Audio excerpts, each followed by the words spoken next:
Hi guys, another day, another solar. So papunta tayo ngayon sa ating client na si Mr. Michael Hadi, well-respected journalist dito sa Pilipinas.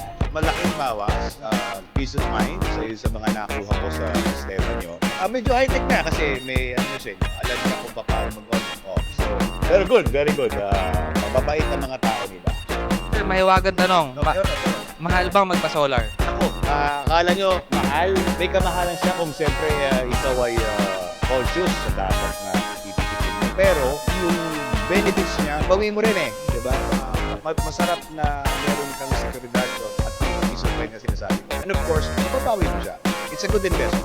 Anong ma-advise mo sa mga kapwa business owners or sa mga katulad niyo po pagdating sa solar power installation? For people to invest in this.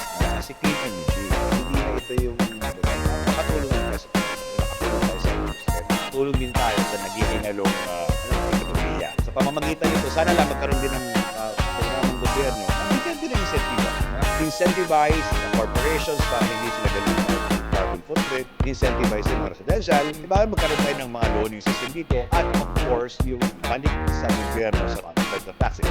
Maraming po pwedeng gawin para mga babayan. Sana itulak natin, nakatulong din sa ating ekonomiya. Sir, thank you. Salamat po for your time po. Thank you po.